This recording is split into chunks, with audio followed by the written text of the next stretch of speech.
friends. I'm your host, Erin Port, and welcome to the Simple Purposeful Living podcast. Life can be overwhelming and busy, so once a week, I invite you to join me, and together we will make simple tweaks to uncomplicate the hard parts of our life so we can spend more time doing what we love. Hey, friends, welcome back to the podcast. I was supposed to record this a couple of weeks ago, but the name is aptly kind of the season of life I'm in. If you are feeling behind, just know you are not alone. But I was reflecting and thinking about this as I was trying to help myself in this season, because if you follow online, you know we have had illness in our house since last year. I remember Quincy got sick December 28th, 2024, and we are in February now. And so it has been a season of pneumonia and bronchitis for many of our family members. I couldn't even tell you before this last 6 weeks, the last time any one of my kids or myself was on an antibiotic, which makes me so thankful. But we got hit hard. And I had all these big expectations and big excitement when it came to the new year, right? Of course, new year, new you, New Year's resolutions. And while I don't do that, I did have some big goals for myself, especially with work, that I was really excited about. And I kind of had this vision of what I was going to do and action steps I was going to take. And then sickness happened. And I think sometimes the weight of feeling behind, that phrase, I'm behind, carries so much weight. It makes us feel like we're never going to catch up. We've already failed. It's paralyzing. The more we believe it, the harder it is to move forward, and our brains just can't get past that. But as I was thinking about this idea of I'm so behind, I thought to myself, am I behind? Are you behind? Are we behind? Or has the season changed? And this thought was profoundly impactful to me when I stepped back and I was like, okay, I made the plan for what I thought January was going to look like based on everybody going to school every day, everyone being healthy, and that was the plan. But the season changed. And so then what I was trying to do was shoehorn in the expectation of what I was supposed to do into now this new season of kids not going to school every day, mom's sick, kids sick, and I'm not getting what I thought, quote unquote, I should be doing. The season changed. And so here's my question to you. If you are feeling behind, are you in the season of life that you originally thought you were going to be in at this moment? Maybe, you started out the year and then you got injured, or, something, your job changed, or something happened, you got pregnant, or you had something sad happen, like a miscarriage or a setback. And I think sometimes we feel behind because we're trying to do what we were planning on doing, and the season changed and we didn't even realize it. We didn't even take the time. So I think that's really, really helpful as we start to just say, am I behind because I'm truly behind, or I'm feeling behind, quote unquote, because the season changed and what I thought was going to happen is not now my reality. Okay, so now that we kind of have that frame of thought, that was super, super eye-opening to me. The next thing that I think is important is that we need to remember that our mind can lie to us when we are overwhelmed. I have a lot of feelings. My feelings have feelings. My husband would tell you that this is true.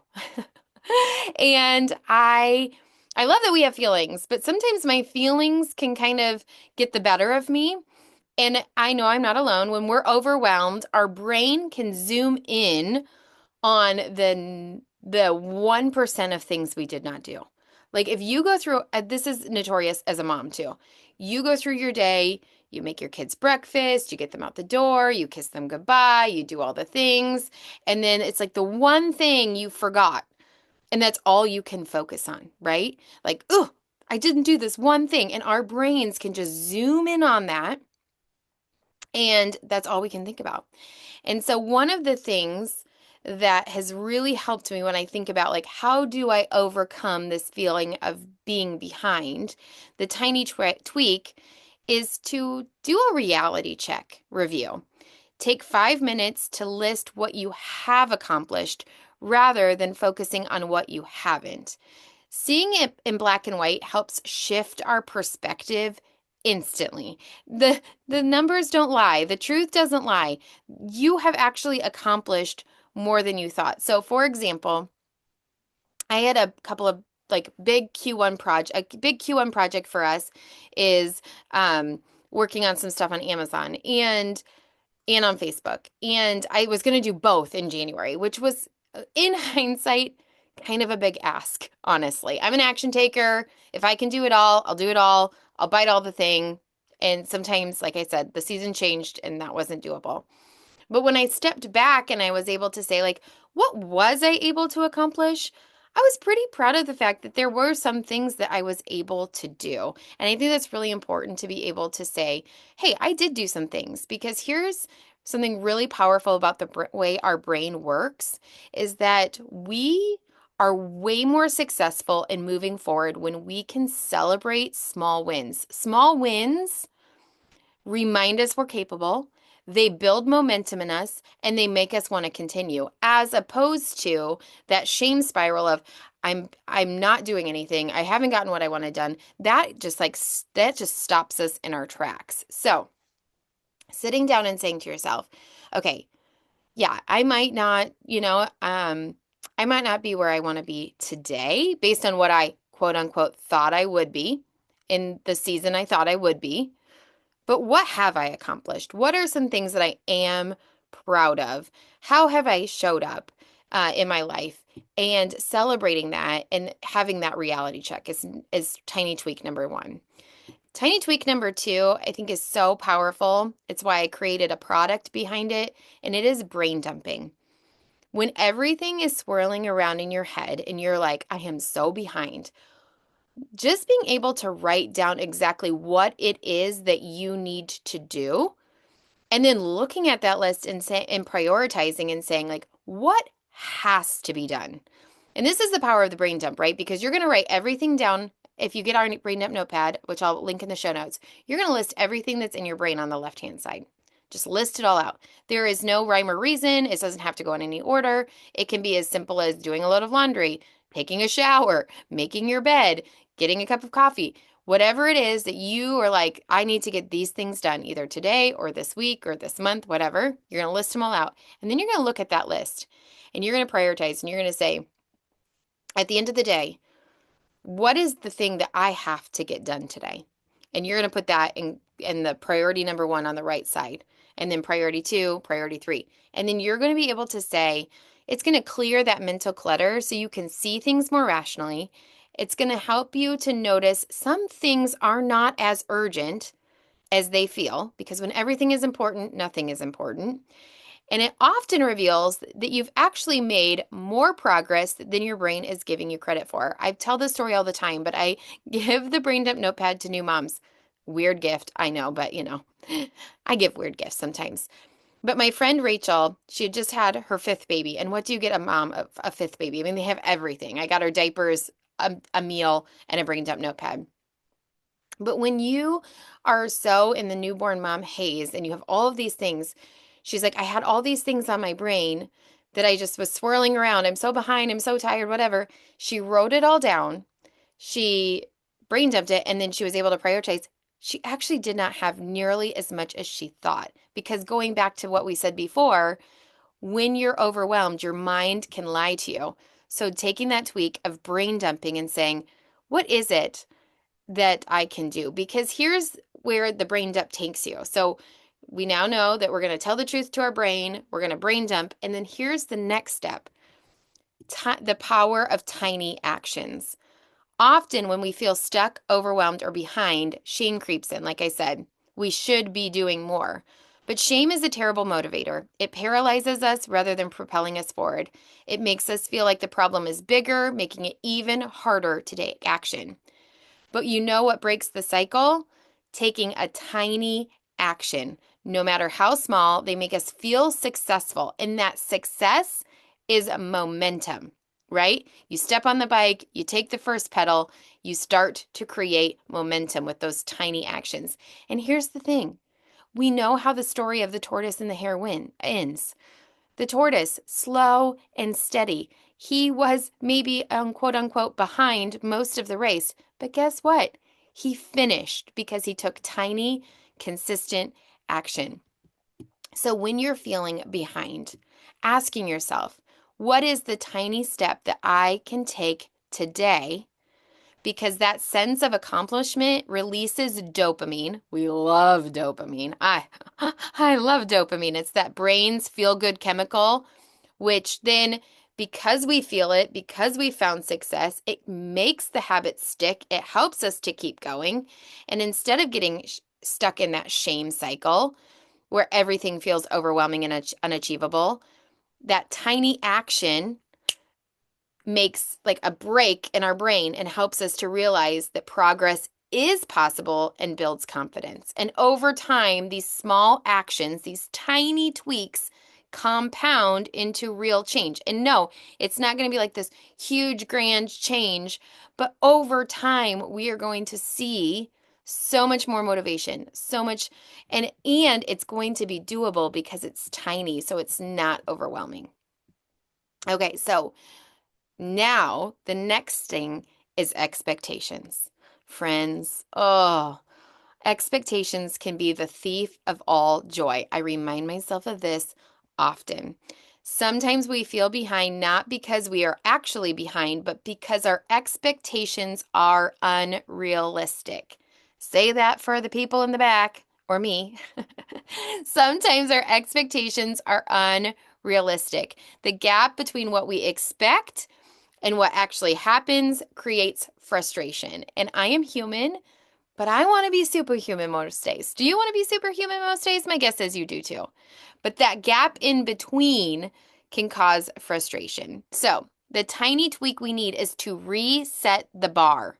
Instead of aiming for perfect progress, adjust your goals to fit that season. And remember, analyze, is the season that I made these goals with or made these plans with the season I'm actually living out? Is everyone healthy? Is everyone doing what they need to be doing so I can be doing it? And if not, adjust and say, what does success look like for me right now? You know, if you're on a health journey, are your expectations realistic for what you can do to maintain? And remember, like I said, those tiny, tiny actions. But expectations can be the thief of all joy. And then another just encouragement before we close up is you're not behind. You're doing the best you can with what you have. I am one of those people that I want to give my best every single day. But I had a mentor a couple of years ago tell me giving your best doesn't always mean giving 100% all of the time. Some days you don't have 100%. I mean, I know you're tired of me talking about it, but I've had pneumonia for 2 weeks, and everybody tells me it takes 4 to 6 weeks to fully recover. And so right now in my tank, I probably have 20%. And all that I can do is give 20%. That's all I've got. If all you have is a 1% because your babies aren't sleeping through the night and you're exhausted, you give your 1%. Every day is a full gas tank day. The key is that we keep moving, we take tiny action, we swap the I'm behind mindset for I'm giving my best with what I have to offer today, based on the season of life that I'm in, and every small step counts, because every small step that I am purposefully choosing to take, even if it feels smaller than I'd like, is taking me towards the place I want to go. And that mindset helps me to stay moving rather than get paralyzed. All right. So, closing encouragement. You're exactly where you're meant to be today. I feel confident in that. Friend, you're not behind. It's so easy to go on the internet and look and see everyone else firing on all cylinders. But remember, those squares are a highlight reel. No one is doing it all. No one is without adversity. Everybody is facing something. And everybody is in a different season. And it's so easy for us to compare, especially it's the easiest for me to compare when I'm feeling insecure or behind. That is where I compare. Like when I am feeling like I am not measuring up, I always compare and fall short to everybody else I look at. But you're in a season and in your own unique season. And to remember, when you made these plans, was that the season of life that you're currently in? Or are you trying to do something that just is not feasible? Your expectations aren't matching your reality. Your brain is so full of things that you're like, I just need to brain dump. Instead of measuring where you think you should be, focus on what's right in front of you and move forward with what you have. Brain dump, reset your expectations, and take the next small step. Because, again, every single step counts. And if you're struggling to find the courage to keep going, borrow mine until you find your own. Look to others who have decided to just keep going, keep showing up. It is so inspiring when you see somebody else showing up, and we can look to them and be encouraged and inspired to keep doing the same thing. Remember, the tortoise wins the race, my friend. So, if I could leave you with just a tiny tweak this week, you're not behind. You're right where you need to be. And in order for us to not get paralyzed in that feeling, take a tiny step by tiny step every day, because little by little, it all adds up to a life that you love, that you're creating with intention, which is what it all boils down to anyway. And good news is we have a long time. We have a whole year. We don't have to accomplish all of our year's goals in January or February. And sometimes we even just need to take a deep breath and say, I'm going to give what I have today. If that's 20%, 1%, 100%. And I'm going to do my best. And I'm going to trust that I have the grace for myself to keep moving forward. I hope that this encourages you today. It's what I needed to hear over the last 6 weeks. And I just know there's probably somebody else out there who's either battling sickness, grief, struggling with a season they didn't expect when they made all the plans. You're not behind at all. I'll talk to you next week, friends. If you liked this episode, it would mean so much if you'd share it with a friend or leave a quick rating and review so others can find our show. Until next time, you can find me at Simple Purposeful Living on Instagram and Facebook.